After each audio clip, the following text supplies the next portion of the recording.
America नूं भी यकीन है कि घट गिणतियां लई खतरे की घंटी होवेगी मोदी की अगवाई वाली सरकार। धार्मिक आज़ादी कमिशन रख रहा भारत के हालात उत्ते नज़र। घट गिणतियां दे विरुद्ध हिंसा ते डराउण धमकाउण दीआं घटनावां वधणगीआं ते उन्हां नूं वोट दे हक तो भी वांझा रखिया जा सकदा है। ਜਿਹੜੇ ਹਿੰਦੂ ਲੀਡਰ ਨੇ ਕਾਂਗਰਸ ਦੇ, ਆਮ ਆਦਮੀ ਪਾਰਟੀ ਦੇ ਤੇ ਹੋਰਨਾਂ ਸਿਆਸੀ ਦਲਾਂ ਦੇ, ਉਹ ਕਹਿੰਦੇ ਨੇ ਕਿ ਜੇਕਰ ਇਸ ਵਾਰ ਮੋਦੀ ਦੁਬਾਰਾ ਸੱਤਾ 'ਚ ਆ ਗਿਆ ਤਾਂ ਸੰਵਿਧਾਨਕ ਤੌਰ ਦੇ ਉੱਤੇ ਚੋਣਾਂ ਜਿਹੜੀਆਂ ਬਦਲਾਅ ਕਰਕੇ ਸੰਵਿਧਾਨ ਦੇ ਵਿੱਚ ਚੋਣਾਂ ਚਾਣਾ ਵਾਲਾ ਫਾਹਾ ਹੀ ਵੱਢ ਦੇਣ। ਭਵਿੱਖ ਜਿਹੜਾ ਹੈ ਉਹ ਹੈ ਤਾਂ ਸਾਰਿਆਂ ਲਈ ਵੀ ਖਤਰਨਾਕ, ਪਰ ਸਾਡੀ ਕੌਮ ਲਈ, ਪੰਥ ਅਤੇ ਪੰਜਾਬ ਲਈ ਹੋਰ ਵੀ ਖਤਰਨਾਕ ਆ, क्योंकि आप देख रहे हैं कि अजे भी बादल के जिहड़े ने वो भाजपा ते आस रखी फिरदे। बादल क्या तो अजे तक ये नहीं सरिया भी साहिब श्री गुरु ग्रंथ साहिब जी के पावन स्वरूपों की बेअदबी लई सारी दुनिया में नंगे हो चुके डेरा सरसा के मुखी खिलाफ कोई दो शब्द मूँह तो कढ़ देना, बुल तो बुल नहीं चकते। वाहिगुरू जी का खालसा, वाहिगुरू जी की फतेह। जिवें आपां कहने हुंदे आ भी जुबान दा फट आ जिहड़ा ਉਹ नहीं मिलता हुंदा, किरपान का फट मिल जाता हुंदा। तो जबान का फट खास तौर पर मलूके वालों जिस तरीके दी गल्लां कीतियां गईयां, होर भी बहुत सारिਆਂ ने कीतियां, वो इस मौके चेते आ रही ने। तो जिहड़ा बठिंडा सीट का हारना वो उवें दी गल नहीं हैगी जिवें पिछले दिनी सरदार सिमरनजीत सिंह मान जदों संगरूर सीट तो जेतू रहे तो लोगों ने इस गल की चर्चा की और करनी भी बनती सी कि ਇਹ ਕਹਿੰਦੇ ਹੁੰਦੇ ਸੀਗੇ ਵੀ ਇਹ ਤਾਂ ਸਾਡੀ ਜੱਦੀ ਪੁਸ਼ਤੀ ਤੇ ਸਾਡੀ ਸਭ ਤੋਂ ਅਹਿਮ ਸੀਟ ਆ ਸੰਗਰੂਰ ਵਾਲੀ। ਆਮ ਆਦਮੀ ਪਾਰਟੀ ਇੱਥੋਂ ਤਾਂ ਕਦੇ ਵੀ ਨਹੀਂ ਹਾਰ ਸਕਦੀ, ਇਹ ਤਾਂ ਜਿੱਤੇ ਪਏ ਤੇ ਜਦੋਂ ਇੱਥੋਂ ਹਾਰੇ ਤਾਂ ਆਮ ਆਦਮੀ ਪਾਰਟੀ ਨੂੰ ਬਹੁਤ ਕਰਾਰਾ ਝਟਕਾ ਲੱਗਿਆ ਸੀ। ਪਰ ਜੇਕਰ ਬੀਬਾ ਹਰਸਿਮਰਤ ਕੌਰ ਬਠਿੰਡੇ ਵਾਲੀ ਸੀਟ ਤੋਂ ਹਾਰਦੇ, ਜਿਹਦਾ ਸਾਫ਼ ਦਿਖਦਾ, ਕਿਉਂਕਿ ਜਿਹੜੀ ਪਹਿਲਾਂ ਇਹਨਾਂ ਨੇ ਉੱਥੇ सरसे वालियां दी वोट झोली च पाई हुई सी, सरसे वालियां दी वोट पता नहीं कोई सीगी जां नहीं, पर यह बड़ा जचाया गया वा कि जी बठिंडे वाली तां सीट की मालवे दीयां बहुत सारियां सीटां जिहड़ियां ने वो सरसे वाला दे हक दे ने। सो वो जिहड़ा सरसे वाला दा फरनोमना सी वो भी हुण फूक निकली पई आ, उन्हां दा भी कोई वोट बैंक उवें दिखदा नहीं ते गां मलूके हुणां ने वोटां जिहड़ियां ने वो वंडवा लैणीਆਂ ने।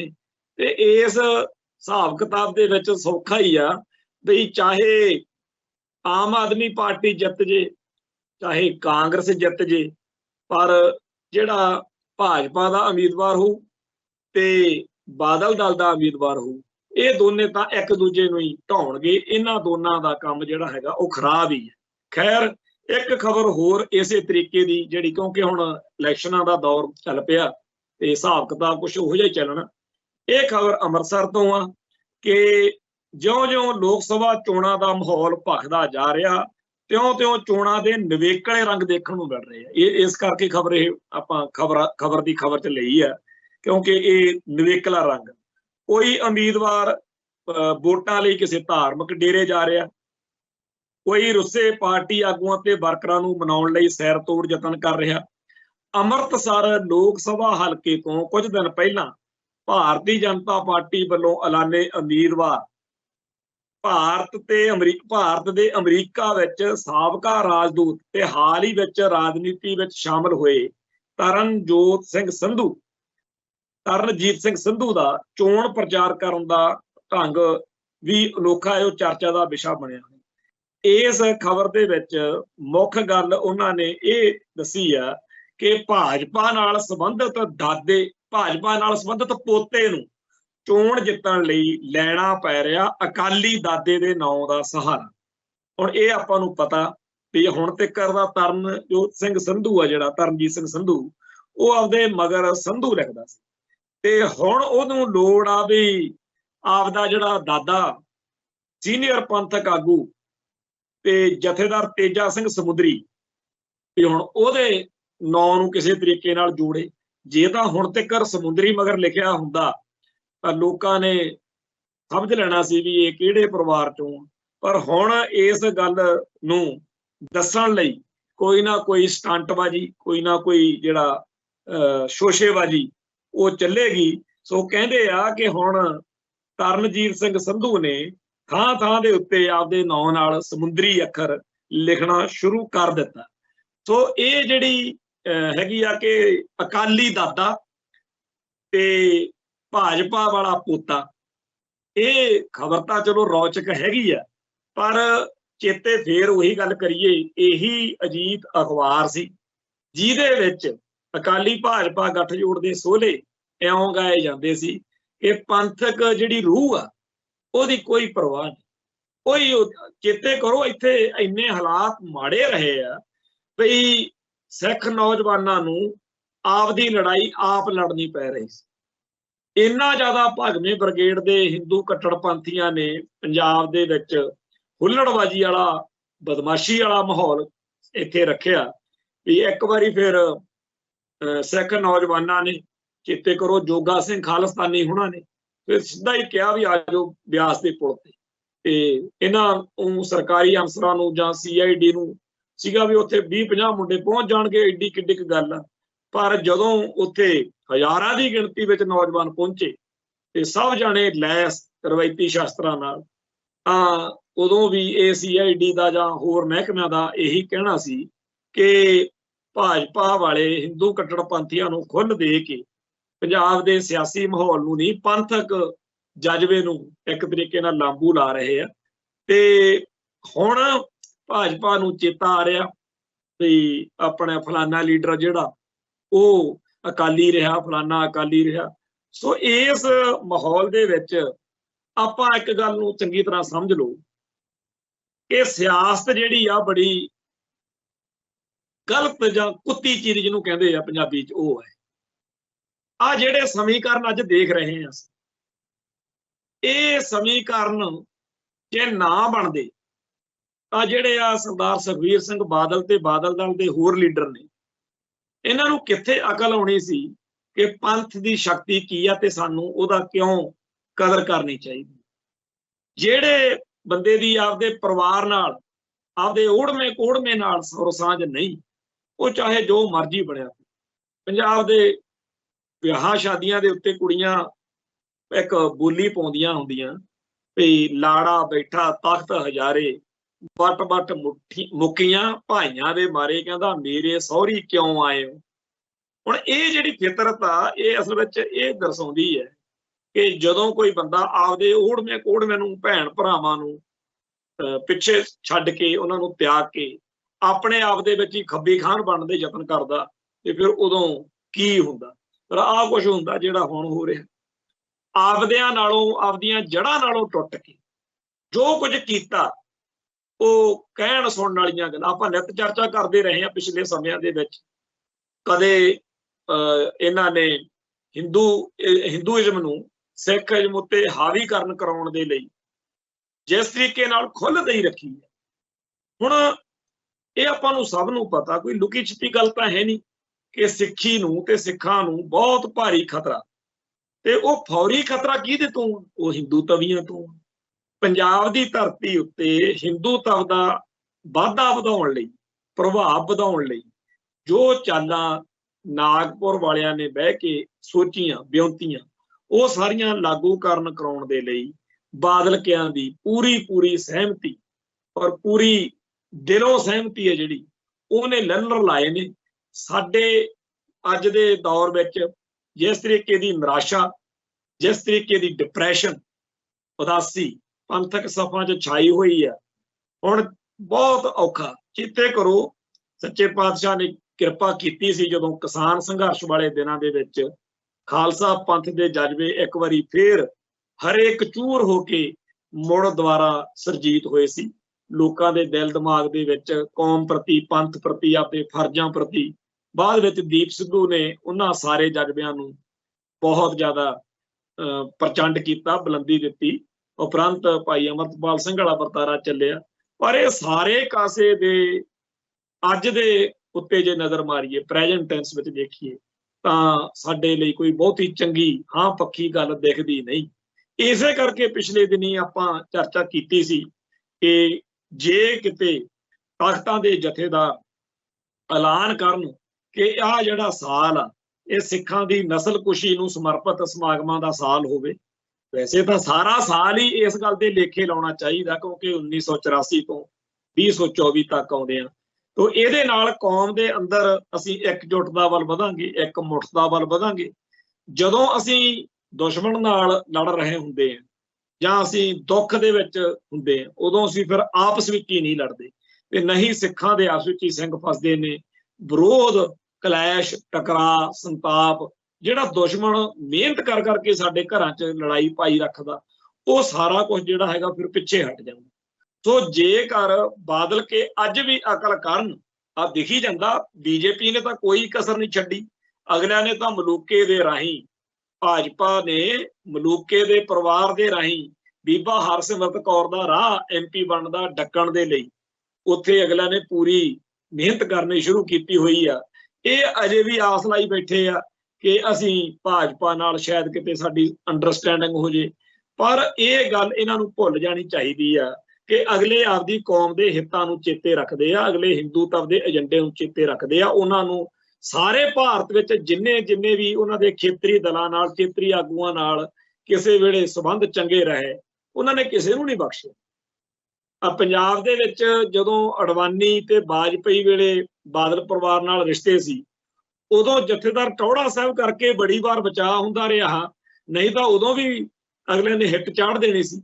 ਪਰ ਹੁਣ ਜਦੋਂ ਕਿ ਟੌਹੜਾ ਤੇ ਬਾਦਲ ਵਰਗੇ ਕੱਦਾਵਰ ਲੀਡਰ ਨਹੀਂ ਰਹੇ, ਆ ਜਿਹੜੇ ਬਾਕੀ ਆਗੂ ਨੇ, ਇਹਨਾਂ ਦਾ ਕੋਈ ਅਸਰ ਜਾਂ ਇਹਨਾਂ ਦੀ ਕੋਈ ਇਹੋ ਜਿਹੀ ਸ਼ਾਨ ਨਹੀਂ ਹੈ ਕਿ ਬੀਜੇਪੀ ਦੀ ਲੀਡਰਸ਼ਿਪ ਜਿਹੜੀ ਆ ਇਹਨਾਂ ਦੇ ਕਰਕੇ ਆਪਦੇ ਏਜੰਡੇ ਨੂੰ ਰੋਕੇ। ਦੂਜੇ ਪਾਸੇ ਬੀਜੇਪੀ ਨੇ ਡਿਕਟੇਟਰਸ਼ਿਪ ਵਾਲਾ, ਤਾਨਾਸ਼ਾਹੀ ਵਾਲਾ ਜੋ ਰਵੱਈਆ ਰੱਖਿਆ ਹੋਇਆ ਕਿ ਸਾਰੇ ਭਾਰਤ ਦੇ ਵਿੱਚ ਜਿੰਨੇ ਵੀ ਵਿਰੋਧੀ ਆਗੂ ਨੇ ਉਹਨਾਂ ਸਾਰਿਆਂ ਦੇ ਗੋਡੇ ਟਕਵਾਉਣੇ। ਔਰ ਇਸ ਗੱਲ ਦੀ ਬਹੁਤ ਲੋਕਾਂ ਦੇ ਵਿੱਚ ਚਰਚਾ ਆ। ਪਾਰਲੀਮੈਂਟ ਤੇ ਜਿਹੜਾ ਇਲੈਕਸ਼ਨ ਕਮਿਸ਼ਨ ਤੇ ਜਿੰਨੀਆਂ ਇੰਸਟੀਚਿਊਟਸ ਨੇ, ਹੁਣ ਤਾਂ ਲੋਕ ਜਿਹੜੀ ਸਾਡਾ ਨਿਆਇਕ ਪ੍ਰਬੰਧ ਆ, ਸੁਪਰੀਮ ਕੋਰਟ, ਹਾਈ ਕੋਰਟ ਤੇ ਹੋਰ ਅਦਾਲਤਾਂ, ਉਹ ਤੋਂ ਵੀ ਬੇਆਸ ਹੋਣ ਲੱਗ ਗਏ। ਕੁੱਲ ਮਿਲਾ ਕੇ ਜਦੋਂ ਪੂਰੀ ਦੀ ਪੂਰੀ ਜਿਹੜੀ ਸਿਨੈਰੀਓ ਹੈ ਤੇ ਨਜ਼ਰ ਮਾਰਦੇ ਆ, ਤਾਂ ਜਿਵੇਂ ਅੱਜ ਇੱਕ ਖਬਰ ਇੱਥੇ ਛਪੀ ਆ, ਅਮਰੀਕਾ ਨੂੰ ਵੀ ਯਕੀਨ ਹੈ ਕਿ ਘੱਟ ਗਿਣਤੀਆਂ ਲਈ ਖਤਰੇ ਦੀ ਘੰਟੀ ਹੋਵੇਗੀ ਮੋਦੀ ਦੀ ਅਗਵਾਈ ਵਾਲੀ ਸਰਕਾਰ। ਧਾਰਮਿਕ ਆਜ਼ਾਦੀ ਕਮਿਸ਼ਨ ਰੱਖ ਰਿਹਾ ਭਾਰਤ ਦੇ ਹਾਲਾਤ ਉੱਤੇ ਨਜ਼ਰ। ਸੋ ਜੇ ਅਮਰੀਕੀ ਮਨੁੱਖੀ ਅਧਿਕਾਰ ਕਮਿਸ਼ਨ ਇਹ ਗੱਲ ਨੂੰ ਮੰਨਦਾ ਹੈ ਕਿ ਘੱਟ ਗਿਣਤੀਆਂ ਦੇ ਵਿਰੁੱਧ ਹਿੰਸਾ ਤੇ ਡਰਾਉਣ ਧਮਕਾਉਣ ਦੀਆਂ ਘਟਨਾਵਾਂ ਵਧਣਗੀਆਂ ਤੇ ਉਹਨਾਂ ਨੂੰ ਵੋਟ ਦੇ ਹੱਕ ਤੋਂ ਵੀ ਵਾਂਝਾ ਰੱਖਿਆ ਜਾ ਸਕਦਾ ਹੈ, ਤਾਂ ਭਵਿੱਖ ਜਿਹੜਾ ਹੈ ਉਹ ਹੈ ਤਾਂ ਸਾਰਿਆਂ ਲਈ ਹੀ ਖਤਰਨਾਕ, ਪਰ ਸਾਡੀ ਕੌਮ ਲਈ, ਪੰਥ ਅਤੇ ਪੰਜਾਬ ਲਈ ਹੋਰ ਵੀ ਖਤਰਨਾਕ ਆ। ਕਿਉਂਕਿ ਆਪਾਂ ਦੇਖ ਰਹੇ ਹਾਂ ਕਿ ਅਜੇ ਵੀ ਬਾਦਲ ਕੇ ਜਿਹੜੇ ਨੇ ਉਹ ਭਾਜਪਾ ਤੇ ਆਸ ਰੱਖੀ ਫਿਰਦੇ ਨੇ। ਬਾਦਲ ਕਿਆ ਤੋਂ ਅਜੇ ਤੱਕ ਇਹ ਵੀ ਨਹੀਂ ਸਰਿਆ ਵੀ ਸਾਹਿਬ ਸ੍ਰੀ ਗੁਰੂ ਗ੍ਰੰਥ ਸਾਹਿਬ ਜੀ ਦੇ ਪਾਵਨ ਸਰੂਪਾਂ ਦੀ ਬੇਅਦਬੀ ਲਈ ਸਾਰੀ ਦੁਨੀਆ ਵਿੱਚ ਨੰਗੇ ਹੋ ਚੁੱਕੇ ਡੇਰਾ ਸਰਸਾ ਦੇ ਮੁਖੀ ਖਿਲਾਫ ਕੋਈ ਦੋ ਸ਼ਬਦ ਮੂੰਹ ਤੋਂ ਕੱਢ ਦੇਣ, ਬੁੱਲ ਤੋਂ ਬੁੱਲ ਨਹੀਂ ਚੱਕਦੇ ਅਗਲੇ। ਤੇ ਇਸ ਮਾਹੌਲ ਦੇ ਵਿੱਚ ਜਦੋਂ ਮੋਦੀ ਹੁਣ ਦੀ ਡਿਕਟੇਟਰਸ਼ਿਪ ਦਾ ਡੋਰੂ ਖੜਕਣ ਦਾ ਪੂਰਾ ਖਤਰਾ ਆਉਣ ਵਾਲੇ ਸਮੇਂ 'ਚ ਵੀ ਜੇਕਰ ਇਸ ਵਾਰ ਮੋਦੀ ਦੀ ਸਰਕਾਰ ਬਣੀ ਤਾਂ ਸ਼ਾਇਦ ਸਾਰੇ ਪਾਸੇ ਚਰਚਾ, ਅਸੀਂ ਤਾਂ ਕਹਿੰਦੇ ਨਹੀਂ, ਸਾਡੇ ਕਹਿਣ ਨਾਲੋਂ ਪਹਿਲਾਂ ਤਾਂ ਜਿਹੜੇ ਹਿੰਦੂ ਲੀਡਰ ਨੇ ਕਾਂਗਰਸ ਦੇ, ਆਮ ਆਦਮੀ ਪਾਰਟੀ ਦੇ ਤੇ ਹੋਰਨਾਂ ਸਿਆਸੀ ਦਲਾਂ ਦੇ, ਉਹ ਕਹਿੰਦੇ ਨੇ ਕਿ ਜੇਕਰ ਇਸ ਵਾਰ ਮੋਦੀ ਦੁਬਾਰਾ ਸੱਤਾ 'ਚ ਆ ਗਿਆ ਤਾਂ ਸੰਵਿਧਾਨਕ ਤੌਰ ਦੇ ਉੱਤੇ ਚੋਣਾਂ ਜਿਹੜੀਆਂ ਬਦਲਾਅ ਕਰਕੇ ਸੰਵਿਧਾਨ ਦੇ ਵਿੱਚ ਚੋਣਾਂ ਚਾਣਾ ਵਾਲਾ ਫਾਹਾ ਹੀ ਵੱਢ ਦੇਣਾ। ਸੋ ਜਿਹੜਾ ਆਉਣ ਵਾਲਾ ਸਮਾਂ ਉਹ ਬਹੁਤ ਜ਼ਿਆਦਾ ਖਤਰਨਾਕ ਆ, ਔਰ ਇਹਨੂੰ ਖਤਰਨਾਕ ਬਣਾਉਣ ਦੇ ਲਈ ਬਾਦਲ ਕਿਆਂ ਦੀਆਂ ਜਿਹੜੀਆਂ ਮਿਹਰਬਾਨੀਆਂ ਨੇ ਇਹਨਾਂ ਨੇ ਭਾਜਪਾ ਦੇ ਪੈਰ ਲਵਾਏ। ਹਾਲਾਂਕਿ ਸਾਰੇ ਭਾਰਤ ਵਿੱਚ ਤਾਂ ਚਲੋ ਹੋਰ ਕਈ ਕਾਰਨ ਨੇ, ਪਰ ਪੰਜਾਬ ਦੇ ਵਿੱਚ ਜਿੰਨੇ ਕੁ ਪੈਰ ਲੱਗੇ ਆ ਉਹ ਇਹਨਾਂ ਕਰਕੇ ਹੀ ਲੱਗੇ ਨੇ। ਤੇ ਇਸ ਗੱਲ ਦੇ ਨਾਲ ਆਪਾਂ ਜਿਹੜੀ ਇੱਕ ਹੋਰ ਖਬਰ ਉਹ ਇਹ ਹੈ ਕਿ ਸਰਦਾਰ ਸਿਮਰਨਜੀਤ ਸਿੰਘ ਮਾਨ ਵਾਲੀ ਪਾਰਟੀ ਨੇ ਵੀ ਇਸ ਵਾਰੀ ਚੋਣਾਂ 'ਚ ਕਾਫੀ ਪਹਿਲਾਂ ਪਿਛਲੀਆਂ ਲੋਕ ਸਭਾ ਚੋਣਾਂ ਨਾਲੋਂ ਜ਼ਿਆਦਾ ਵੱਧ ਤਤਪਰਤਾ ਦਿਖਾਈ। ਪਰ ਮੈਂ ਬੜਾ ਸਪਸ਼ਟ ਹਾਂ, ਜਦੋਂ ਸੰਗਰੂਰ ਲੋਕ ਸਭਾ ਚੋਣ ਹੋਈ ਸੀ ਉਦੋਂ ਬਹੁਤ ਲੋਕਾਂ ਦੇ ਵਿੱਚ ਉਤਸ਼ਾਹ ਸੀ ਤੇ ਸਾਰਾ ਪੰਜਾਬ ਬੈਠਾ ਉਡੀਕ ਰਿਹਾ ਸੀ ਕਿ ਜਿਵੇਂ ਬਾਦਲ ਦਲ ਦੇ ਹਰੇਕ ਥਾਂ ਤੇ ਯੂਨਿਟ ਨੇ, ਉਵੇਂ ਹਰ ਪੰਜਾਬ ਦੇ ਵਿੱਚ ਹਰ ਖਿੱਤੇ ਦੇ ਵਿੱਚ ਅਕਾਲੀ ਦਲ ਅੰਮ੍ਰਿਤਸਰ ਦੇ ਜਿਹੜੇ ਯੂਨਿਟ ਬਣਨਗੇ। ਲੋਕਾਂ ਨੂੰ ਬੜੀ ਆਸ ਸੀ ਔਰ ਅਸੀਂ ਇਹ ਸੁਝਾਅ ਦਿੰਦੇ ਰਹੇ ਹਾਂ ਕਿ ਹੁਣ ਤੋਂ ਹੀ ਲੋਕ ਸਭਾ ਲਈ, ਸ਼੍ਰੋਮਣੀ ਕਮੇਟੀ ਲਈ ਤੇ ਵਿਧਾਇਕ ਲਈ ਹਰ ਹਲਕੇ ਦੇ ਵਿੱਚ ਨੁਮਾਇੰਦਾ ਤੌਰ ਦੇ ਉੱਤੇ ਦੋ ਜਿਹੜੇ ਚਿਹਰੇ ਨੇ ਉਹਨਾਂ ਨੂੰ ਦੱਸ ਦਿੱਤਾ ਜਾਵੇ, ਉਹ ਮਿਹਨਤ ਕਰਨ, ਜਦੋਂ ਇਲੈਕਸ਼ਨਾਂ ਆਉਣਗੀਆਂ ਉਦੋਂ ਫਾਈਨਲ ਇੱਕ ਤੇ ਹੋ ਲਿਆ ਜਾਵੇ, ਪਰ ਦੋ ਕੈਂਡੀਡੇਟ ਜਿਹੜੇ ਨੇ ਉਹਨਾਂ ਨੂੰ ਸਰਗਰਮ ਕੀਤਾ ਜਾ ਸਕਦਾ ਤੇ ਫਿਰ ਲੋਕ ਮਿਹਨਤ ਕਰਦੇ ਆ ਵੀ ਚਲੋ ਆਪਾਂ ਇਲੈਕਸ਼ਨ ਲੜਾਂਗੇ, ਜਿੱਤਾਂਗੇ। ਪਰ ਉਹ ਉਸ ਪਾਸੇ ਨੂੰ ਨਹੀਂ ਗਿਆ ਮਾਨ ਦਲ, ਔਰ ਇਹ ਗੱਲ ਦਾ ਸਾਨੂੰ ਬੜਾ ਹਿਰਖ ਰਹੂਗਾ ਕਿ ਜੇ ਬਾਦਲਕਿਆਂ ਨੂੰ ਆਪਾਂ ਇੰਨਾ ਜ਼ਿਆਦਾ ਰੱਦ ਕਰਦੇ ਆ ਤਾਂ ਮਾਨ ਦਲ ਜਿਹੜਾ ਸੀ, ਜੇ ਵੋਟ ਪਾਉਣੀ ਹੋਈ ਆ ਫਿਰ ਇਹਨਾਂ ਨੂੰ ਪਾ ਲਓ। ਇਸ ਵਾਰੀ ਭਾਈ ਛਪਾਲ ਸਿੰਘ ਛੱਦੜਾ ਜਿਹੜੇ ਕਿ ਸਿੱਖ ਸੰਘਰਸ਼ ਦੇ ਬੜੇ ਚੋਟੀ ਦੇ ਜੁਝਾਰੂ ਜਰਨੈਲ ਰਹੇ ਨੇ, ਉਹਨਾਂ ਦੇ ਬੇਟੇ ਨੂੰ ਵੀ ਚੋਣ ਮੈਦਾਨ 'ਚ ਉਤਾਰਿਆ ਤੇ ਇਸੇ ਤਰੀਕੇ ਨਾਲ ਇੱਕ ਇੱਥੇ ਗੈਂਗਸਟਰ ਕਹਿ ਕੇ ਕਤਲ ਕੀਤੇ ਗਏ ਜੈਪਾਲ ਭੁੱਲਰ ਦੇ ਪਿਤਾ ਭੁਪਿੰਦਰ ਸਿੰਘ ਨੂੰ ਫਿਰੋਜ਼ਪੁਰ ਲੋਕ ਸਭਾ ਸੀਟ ਆ ਜਿਹੜੀ ਉਥੋਂ ਚੋਣ ਮੈਦਾਨ 'ਚ ਉਤਾਰੇ।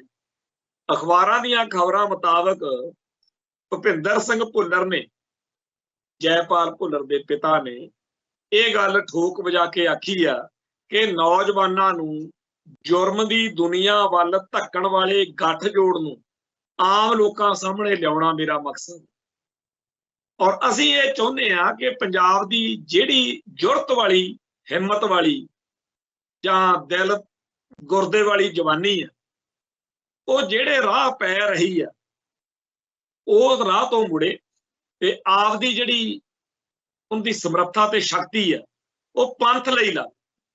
ਕਿਉਂਕਿ ਜਿਹੜੇ ਸਟੇਟ ਦੇ ਕਲਪੁਰਜੇ ਨੇ, ਗੋਦੀ ਮੀਡੀਆ, ਉਹ ਫਿਰ ਇਹਨਾਂ ਸਿੱਖ ਨੌਜਵਾਨਾਂ ਨੂੰ ਗੁੰਡੇ, ਬਦਮਾਸ਼ ਤੇ ਗੈਂਗਸਟਰ ਦੱਸ ਕੇ ਭੰਡਦਾ ਤੇ ਇਹਨਾਂ ਦੇ ਕਤਲਾਂ ਦੇ ਲਈ ਮਾਹੌਲ, ਜਦੋਂ ਕਹਿੰਦੇ ਆ ਨਾ we call the dog mad and then hang him, ਤੇ ਪਹਿਲਾਂ ਕੁੱਤੇ ਨੂੰ ਬਦਨਾਮ ਕਰ ਲਓ ਵੀ ਹਲਕਿਆ ਹੋਇਆ, ਇਹ ਮਾਰ ਲਓ ਜਦੋਂ ਮਾਰਨਾ।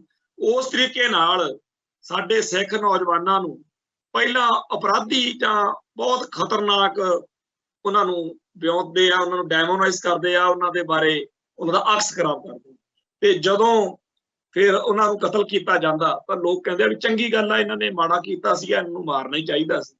ਪਰ ਜਿਹੜੀ ਇਹ ਇੱਕ ਗੱਲ ਹੈਗੀ ਆ, ਆਪਾਂ ਨੂੰ ਮੰਨਣੀ ਚਾਹੀਦੀ ਆ ਕਿ ਇਹ ਸਾਡੀ ਕੌਮ ਦੀ ਉਹ એનર્ਜੀ ਹੈ, ਉਹ ਸ਼ਕਤੀ ਹੈ, ਜਿਹਨੂੰ ਜੇ ਸਹੀ ਰਾਹ ਦਿੱਤਾ ਜਾਵੇ, ਸਹੀ ਪਾਸੇ ਨੂੰ ਲਾਇਆ ਜਾਵੇ ਤਾਂ ਇਹ ਨੌਜਵਾਨ ਗੁੰਡੇ, ਬਦਮਾਸ਼ ਜਾਂ ਗੈਂਗਸਟਰ ਕਹਿ ਕੇ ਮਾਰੇ ਜਾਣ ਦੇ ਲਾਇਕ ਨਾ ਬਣਨ ਔਰ ਇਹ ਕੌਮ ਲਈ, ਪੰਥ ਲਈ ਕੁਝ ਕਰਨ ਵਾਲੇ ਬਣਨ।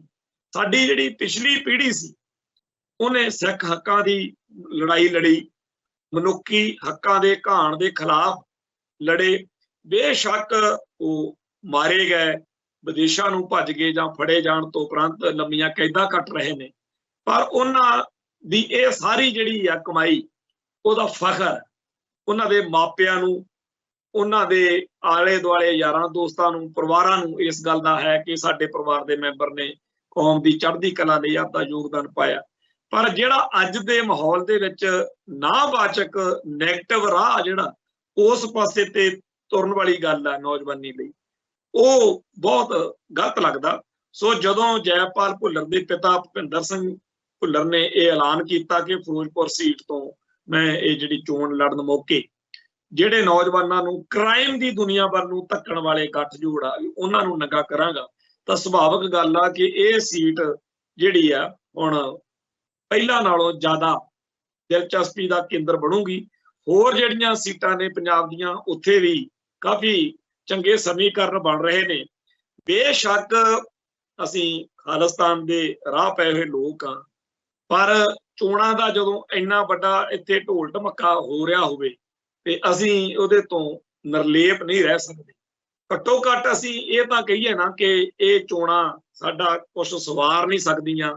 ਤੇ ਅਗਲੀ ਗੱਲ ਵੀ ਕਹੀਏ ਵੀ ਜੇਕਰ ਤੁਸੀਂ ਭਾਈ ਵੋਟ ਪਾਏ ਬਿਨਾ ਰਹਿ ਹੀ ਨਹੀਂ ਸਕਦੇ ਤਾਂ ਫਿਰ ਪੰਥਕ ਜਾਂ ਕੌਮੀ ਸੋਚ ਰੱਖਣ ਵਾਲਿਆਂ ਨੂੰ ਪਾ ਦਿਓ, ਕਿਉਂਕਿ ਬਣਨਾ ਬਣਾਉਣਾ ਤਾਂ ਬਾਕੀਆਂ ਤੋਂ ਵੀ ਕੁਛ ਨਹੀਂ, ਪਰ ਘੱਟੋ ਘੱਟ ਇਹ ਤਾਂ ਹੋਊਗਾ ਕਿ ਆਪਾਂ ਆਪਦੇ ਸਾਰਥਕ ਸੋਚ ਵਾਲੇ ਲੋਕਾਂ ਨੂੰ ਵੋਟ ਪਾਈ ਹੈ। ਖੈਰ ਚਰਚਾ ਜਿਹੜੀ ਆ ਅਗਲੇ ਦਿਨਾਂ 'ਚ ਵੀ ਆਪਾਂ ਇਹੋ ਜਿਹੇ ਮਸਲਿਆਂ ਤੇ ਕਰਦੇ ਰਵਾਂਗੇ। ਅੱਜ ਇੱਥੇ ਸਮਾਪਤੀ ਕਰਦੇ ਹਾਂ। ਨਾਨਕ ਨਾਮ ਚੜ੍ਹਦੀ ਕਲਾ, ਤੇਰੇ ਭਾਣੇ ਸਰਬੱਤ ਦਾ ਭਲਾ। ਵਾਹਿਗੁਰੂ ਜੀ ਕਾ ਖਾਲਸਾ, ਵਾਹਿਗੁਰੂ ਜੀ ਕੀ ਫਤਿਹ।